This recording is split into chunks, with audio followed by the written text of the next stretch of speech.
Now I'm back on the main level. Pressures. I'm going to hit enter. Air pressure, which will give me my duct static, because this is a VAV unit. Or I can look at refrigerant pressures. I'm going to choose refrigerant pressures. What would DP.A be? I don't know. He was keeping entering. It's just fun. Circuit A, discharge pressure. So I don't need to hook up gauges or temperatures on this machine. I can read them directly off this marquee. Or for you guys, when you get the handheld, it's exactly the same structure, except instead of having to scroll by, it's going to give you 4 lines, all the information at once. And so it's right in front of you. You can stay standing on the ground. So you can tell if this thing's flat. Yeah, I can actually call up a pressure and look. Just like the unit that broke a line and dumped its charge, I could go and look, and suction or discharge pressure for that circuit's going to show 0. And that once a year or so, that I'm going to calibrate or check the accuracy of my transducers or thermistors, your digital set of gauges. I'm going to go ahead and hook up my gauges. Machine's off. I'm going to read, 285 pounds. I'm going to see that my discharge pressure says 285. If it doesn't, I'm going to go into the trim feature and adjust it up or down so they match up. Yeah. Where do you plug your navigator in? This The guy here, LEN port. Okay. Now. That one. Nothing will happen if you plug it into the CCN, though. I highly recommend don't get in the habit of doing that. But it's going to plug into the LEN. So that's refrigerant pressures. Air pressures are available too. SP means what? Static pressure at 0.22 that I think you mentioned this was run out earlier. And I can always hit enter, escape, and expand it. So basically right now I know at 32% of speed or 32% of my set point, I'm making 0.22 inches of static. So basically most all the boxes down there are closed and nobody really needs any cooling, so things are shut down. If I ever get lost with the marquee or the navigator, just hit escape until the display goes blank. It'll back you out enough levels to like the root or top level. I can look up set points, see things like the time clock is in here. It's also typically they're set up with a time and date, which is helpful for alarms. I can have time and a date. Month is January. So time and date set. If I get certain alarms or things that are happening, it's nice to know that it happens at startup every morning. Or I start getting an alarm that happens at 2 o'clock, 2:30 every day. Knowing that that's when it happens is very helpful to try to help figure out what's going on. So operating modes are in there, and alarms is a big one. There's a separate LED light that says alarm status. That's blinking. It means there's been an alert. One of the ones that are typically retry. On solid is there an alarm, something that critical happened and it'll shut down. So right now we have nothing. So it alarms, current, alarms, there's none. So I can back out, and within this section I have reset current, RDOT current. Only do that after you've looked into things. If I had an alarm that shut a circuit off, it's going to show me what that alarm was, and then I do my investigation, correct the problem. I'll have to reset that alarm for the machine to start again. I have to acknowledge it, basically. How do you do that again? It's going to be in the RDOT current. It's going to reset any alarms I have in there. And it says none, but basically I choose it, and it says no. Hitting the up or down arrow doesn't do anything. This is a good learning tool, right? If I wanted to change that, I have to now hit enter. Password. What's the password? Help. 1, 2, 3, 4. Help me. Password, I'm like, yeah, I'm going to go ahead and enter it. Basically fired up 4 ones for me. First digit's blinking. On this machine, this is the default password, hasn't been changed yet. Don't change it. We're going to leave it. If it's the same people work this machine always, you could actually disable the password. I like to leave it there, but all you have to do is, that's blinking. When a digit's blinking, I can change it or accept it. So I'm going to just hit enter. it moves to the next digit, hit enter again, next one, hit enter. So I entered the password and now no is flashing. I'm going to turn it to yes, hit the up arrow, because now that it's flashing I can change it. I always have to hit enter before that value to make it flash so I can change it. I'll hit yes, and that would have reset any current alarms it had. Of course, there were no current alarms, so effectively did nothing. So I can escape back, and there's my history. I always like the history. There was a T304 that happened sometime in the past. What's a T304? Who brought their book up with them? Oh, it's right there. Oh, that looks like a warranty card, not the book. Oh, it's a whole book. It doesn't have a legend on the schematic. It's actually the book. There's a book in here. Is there a So, legend? Is there a legend on there? There's a copy inside the machine. There's the controls book inside. Yeah. As we said earlier, escape and enter. Now it's going to tell me when it happened. January 1st, 2015, 21:30 hours.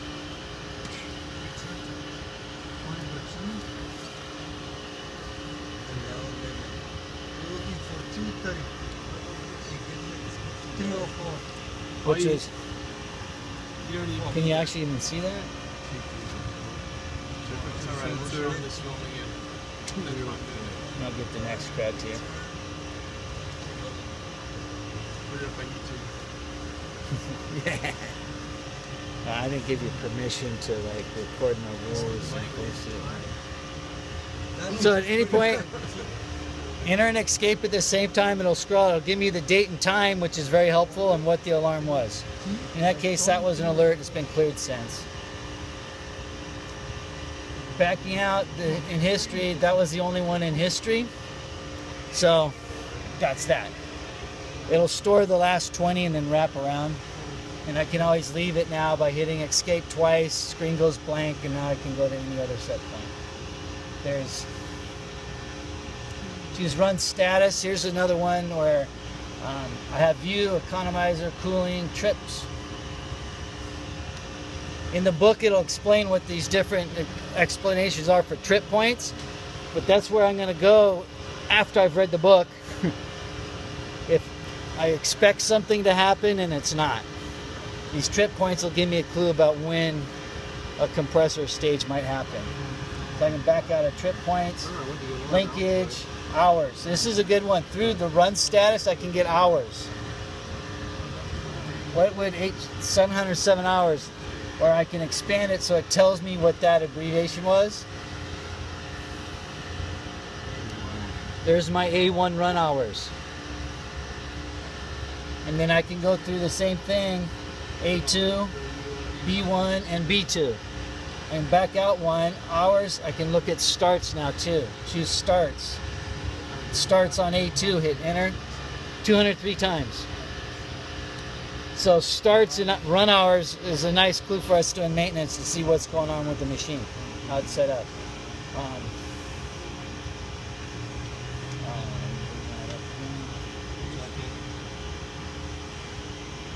Time guards, TMGD for time guards is a location within run status. It's going to tell us this compressor is going to start in 4 minutes or 3 minutes. It gives us the timing about what's going to happen. The current temperature below limit. That's the T304. Yep. Oh, you know? Because I pressed enter and escape and it explained it to me.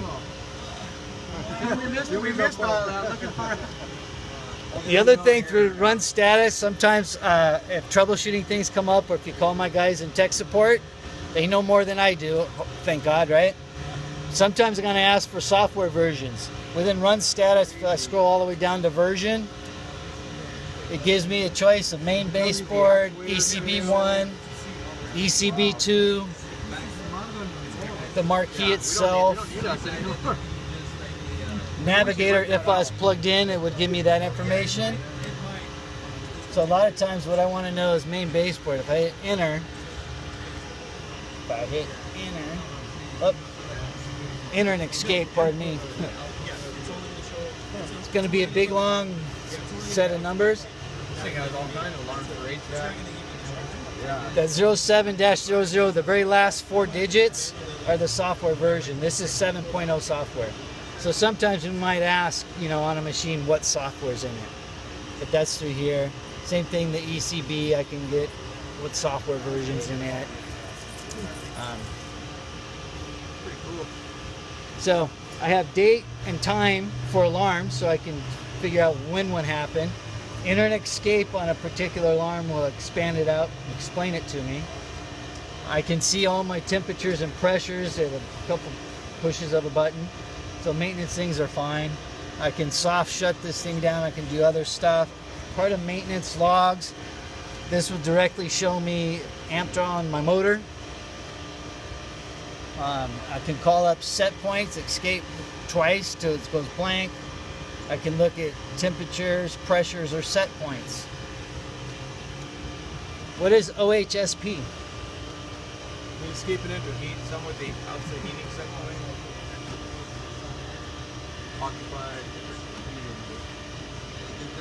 That's my occupied heating set point. And a VAV unit bases its decisions off of that. Even though this is a straight cool unit, the fact that I'm in VAV mode, that's where I start things. So cooling mode, or the ability to start mechanical cooling, is based on a couple of numbers that are added to this occupied heating set point, which is by default 68. So with all default values, cooling is enabled on this one from 72 degrees and up. But now it's going to make its other decisions. Things such as, if I started a compressor and I shot to 45-degree leaving air with only one compressor, I'm going to hold it off before it starts again. Well, it's cool. So- This thing tells you if the actuators are failed or Yeah. jammed, or it's pretty. It's all here.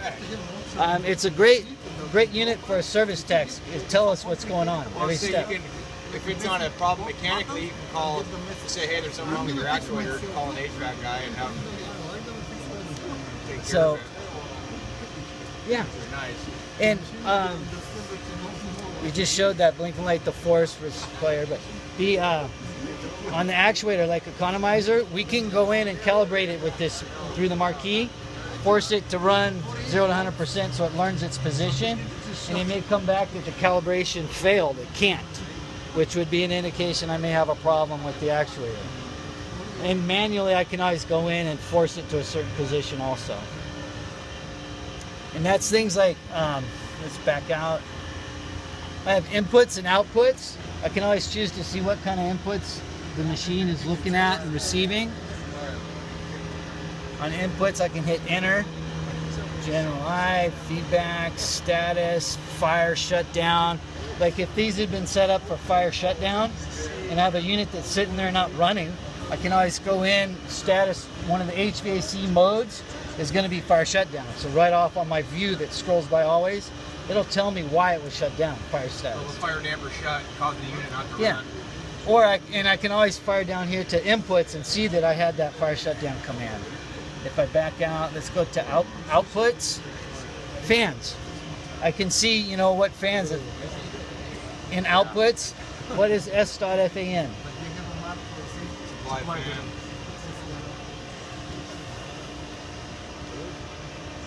I don't know. Why don't we hit escape and enter? VAV unit with a drive, so I close a relay to power the drive. That doesn't mean my fan runs yet. I still need to give it a speed command, so there's another step involved about a speed command. And then, so my next step is the S.VFD would be what? Speed for the VFD, and it shows me 33%, 32.5%. So they're almost equal. Another item you'll see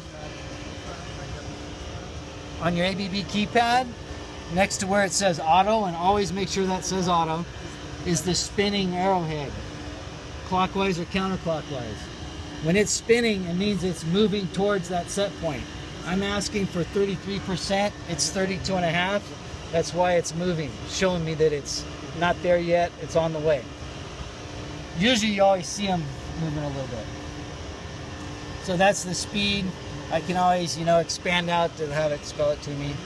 68.